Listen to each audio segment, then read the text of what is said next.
Hey everybody, in today's video we're going to be talking about why I made one of these. I'll give you a couple of finishing tips along the way as I make this board, and we'll talk about the reasons why you should always do this, not only for yourself if you're making a certain project, but also for your clients if you are making something for someone else. All right, let's get into it. Okay guys, so here we are in the garage half of the shop, and I'm putting together this sample board for the client, and you can see I'm using both sides of the board. One of the main things that you really want to pay attention to when you're making a sample board for either yourself or your client is to definitely pay attention to the detail that you want in the piece that you're working on. And if you're making like what I'm making now, you saw that I made a mantle in the previous video. Well, they wanted also now columns, so the beam posts are going to go around the lolly column. In the center of the house there's going to be one see a little sample piece here. So the post going up the lolly column is going to be a 7 by 7, and what I'm going to do is do a 3-sided box. The 4th side is going to stay unattached, so when I get to the client's home and I have to install this around that steel tube, this will go over the tube, and then the last piece will close it and box it in, and then I can attach it like that. So they don't want to go, or at least they said they don't want to go as dark as the mantle, so I made them a sample board. So now we're going to get in here. I'm going to show you some different stains that I'm going to use. I'm going to show you the techniques that I'm going to use to distress it, and why it's important is because if you're just taking a smooth piece like this and you're putting stains on those pieces, they're not going to look the same as when you distress it. If you're making axe marks, if you're using a restoration tool, if you're hitting it with a hammer in certain areas, if you're sanding it, if you're not sanding it, stain will telegraph everything that you do differently. And what we're going to do here is distress it the exact way that I'm going to be distressing these barn posts and beams that are going to go across the ceiling. So we're going to get into that in a second. Just make sure you stay tuned to the end of the video, because I'm going to show you all these different stains, and then I'm going to tell you what the client chose. All right, so a little bit of a shocker after doing all this. So let's get into this, and then I'll tell you which one I like at the end of the video, and then I'll tell you which one the client chose. All right, so let's get a little closer and start with the preparation and the stain. I want to get started by taking a sample piece of the board that I'm going to be using to make the box beam. I'm going to be hitting a little bit with the torch, the axe, then a little bit of the stain on each piece, and then we're going to see what looks the best. We'll give it to them, let them decide. Okay, so here is the temporary workbench in the garage, and this is a scrap piece that has been cut off for when I made the mantle. This is going to be the same material that I'm going to be using to make the box beams. So I clamped a piece of 1/2-inch plywood to the workbench, and the reason I have a 1/2-inch butted up against the 3/4 is so that when I'm using the restoration tool, as I go off the end of it there to hit it with the wire wheel, I'm not going to hit into this and catch the end of it and cause any kind of binding. So it's just a little bit of a safety measure. All right, so I'm going to put my goggles on, and first order of business is going to be making the axe marks. Now I don't have to go crazy with this like I do when the whole thing is done. I'm just going to make, you know, little digs in there and not hit it too hard, just a couple. I just want to make sure that I'm getting it in every area where the stain is going to be applied, because I want it all to look the same.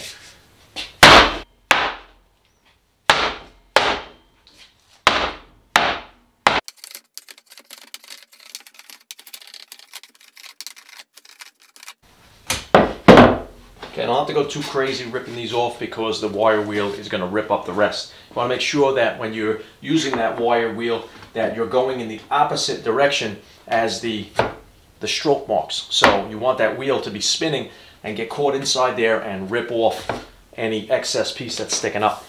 Okay, now for the next part, I'm going to be using a small torch because it's not a big area, and I don't need to break out the whole big torch and waste all that propane just for this.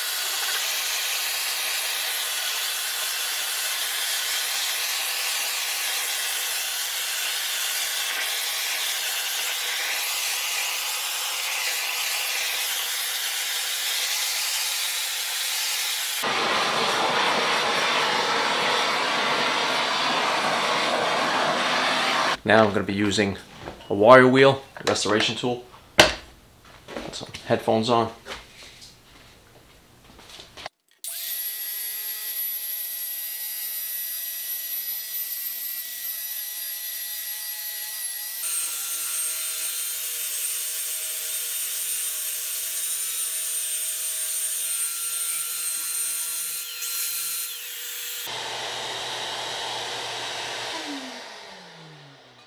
Okay, so we've distressed it with the tool, we've burned it with the torch, and now I'm going to put some tape in strips to section it off. So I'm going to cut it into 3s here and try to be even about it. That's no big deal, you don't have to be perfect, just give them enough of each section to really understand what it's going to look like.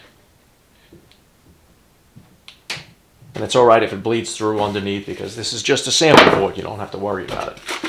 And I got 3 stains here that I think that they're going to like.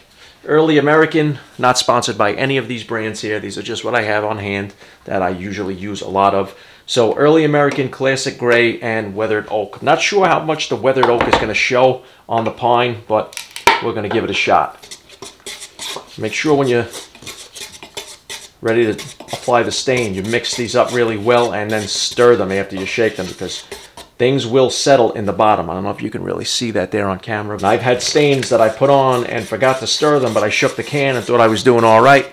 And then when I applied them, they came out very light. Then I took a stick and I stirred the can up and I reapplied the stain and it came out super dark. It was like 2 different colors completely.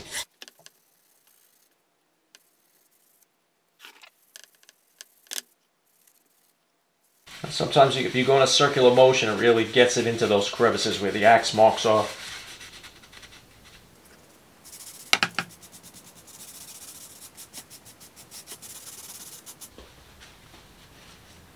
Clean rag and just push it into all those crevices as you even it all out.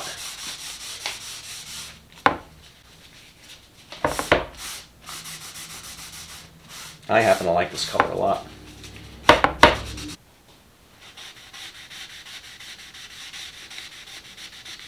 That's a different look.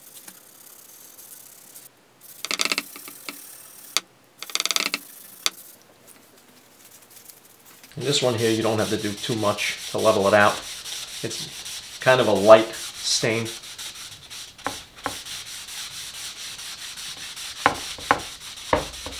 But it does give a unique look, that's for sure.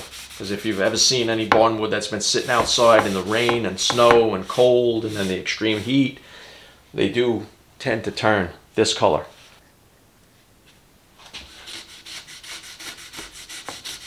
This is a little more on the brownish side. These lighter stains, they tend to darken over time. So the dark stains eventually get a little bit lighter, and the light stains will get a little bit darker as time goes by. Okay.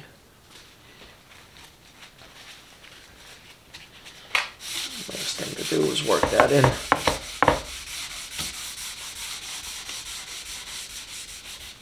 So now, in my opinion, this has more of the natural wood tone. We have the sample board all done. We have all the stains on it. Now, I was going to slap a coat of the finish on it, but since I'm using a waterborne poly that I've been using, it's a clear coat and it stays true and clear. It doesn't yellow the finish at all like an oil-based would. So if you're using waterborne, keep that in mind. It's not going to give you that yellow tint that it would. If I was to use an oil-based finish on this, it would give this a much deeper, rich, yellowy tone, and it would highlight everything completely different. It would even change the color of the stains. It would make them more rich, a little bit more darker. So what I've done on the back of the board was just add a separate stain and the burning with the torch. And over here we have the 3 original stains. Now the lighting is very bright. You can see the difference of the 3 stains there, and that was the 4th stain and just the burning. So basically what I did was I brought this to the house that I'm working on, met the clients there, and they had just gotten their white oak floors installed, but they're tiles, they're not actual wood, but they resemble the white oak. It's true color and everything. Their stair treads are actually white oak and they match the floors great. So what they told me was that they didn't want to go as dark as we did the mantle. They liked the mantle being dark the way it was. It was dark walnut. and they love that color. They're going to do the white stacked stone around. This is really going to pop out. But now they wanted to do the posts and the beams almost exact to the floors, which were that white oak natural brownish color. So basically I chose this one first, which was I showed them this, and we put this right up against the post down on the floor where it was going to sit to match it up. And so I like this one because it matched pretty perfect. It was actually almost the same color, it was just a little bit lighter. So what you could do in a situation like that is you can use a little bit of a black dye first, a black dye stain, and then you can go with that over that black dye. This was the classic gray stain, which it looks nice, and it really does look like barnwood that's been sitting out, in the field for like 40 years, 50 years. It's a very, very good look. But it has a bluish tint in it, which all of those gray stains do. And that's what happens to the wood when it actually does sit out there. It develops this gray but bluish tint. And it just didn't match just quite right. It was too much gray. It just wasn't the right look for that house. So they did like this, and they thought it was just a little bit too light. And then I liked the early American stain, which I thought was lighter than the dark walnut mantle that they liked, more of that brown. But they felt that they wanted something that was in between this weathered oak and the early American. So basically, I was showing them some pictures of things I did, and this stain, this is like a classic walnut, this caught their eye. They liked that it was less brown than the early American. It was a different brown tone, almost like a pale black, right? And all the grain showed through it and everything like that. So they really liked this, and they decided on this for about 3 or 4 hours. And I told them it's okay, you have time to decide because I have to start making the beam. So it wasn't really a big deal. So they decided on this, and here I am, and I thought, okay, great, I have it, I'm ready to go. That's this color here. This is the classic version. I don't know if the camera can focus on that. The classic version is a totally different tone than the dark walnut color that I used on the mantle. It's more of a blackish color, like a really old 70s type paneling look, which it looks great. On a lot of the wood, it highlights the grain in black. It gives it that nice wood tone. So about 3 or 4 hours later, they called me back, and they said they changed their mind again. They're actually going with the dark walnut that I used on the mantle. Now, same company, right? Now, not sponsored by any of these companies, like I said before. This is the dark walnut classic, and this is the premium dark walnut. That's it, yeah. One is classic and one is premium. They do a great job really giving you a nice even tone, but they just have two completely different looks. And so basically after all that, we determined that's what they want, and now we know that with confidence the client is ready for when I'm putting the stain on there. They're not gonna say like, oh, we should have did this, we should have did that, I don't like the color. They've seen it, they've experienced it on the wall in their house already. They've gotten the sample board out of it, and now they know for sure they're 100% positive. That's what they want, and that gives me great confidence going in and building those beams and not having any worries, except for that I have to make them perfect, which I'm going to do my 100% best anyway to make them as perfect as I possibly can. So now, why am I making a video on making a sample board? Well, number one, I like to give you an insight on everything that I'm doing, and these are tips and tricks and things like that that could help you in the long run with either your own projects, or if you have clients, then maybe you need a different angle on something that you're not doing. Maybe you finished something previously and either the client or you didn't like it yourself, and you say like, why did that happen? This is what they told me they wanted. Well, if you don't do all these little things that you're supposed to be doing to the piece and then put the stain on, you're really not going to get the true effect of what it's going to look like. So for you to get the best experience of what you need to do and how it's going to look, you need to actually physically have some kind of a mock-up. When I made the conference ceiling in my house, we weren't sure how it was going to look. I made a small model, just about 1.5 feet long, put it up to the ceiling, and we said, yep, that's exactly how we want it. That's the measurements we want, that's the crown molding we want, and that's how it works out. And if it didn't like it, and then we start to change it, and then I'll make this measurement's smaller here on the boards that are coming down. The frieze going across, I'm going to make that a little more narrow. It's too wide. And that's how you do the process of elimination. And then you really start to enjoy your job more, and also your clients will appreciate it more because you're taking that time to do what they want, or in your own home, you're taking the time to do what you want and you're getting the end result that you want. All right, guys, so I got a lot of videos coming up. We have to make the barn posts and the beams, so stick around for that. It's going to be kind of like building the mantle. At the same time, it's going to be different because these have to be 24 feet long. They're just under 24 feet. So this is going to be very challenging. I'm going to have to find a way to join the boards in the middle where it looks like it's one solid beam going straight across. We don't want any break in the action, I'm going to say, right? So you don't want to see that seam. I thought about doing a scarf joint, but you know what? I'm going to be distressing it. So I can do a butt joint and hide it very well. And I think I'm going to join them with dominoes once I get them there to the location. I'm not going to transport a 24-foot beam. So I'm going to make them in two sections. We'll join them together at the job site with the dominoes and the glue, and everything will be, I think, distressed as one unit, so that when I do put it together, I'm going to make sure I label it too so that I don't mess that up. When I do put it together, I know exactly which ones are going to go with what, so nothing gets mixed up during the transport.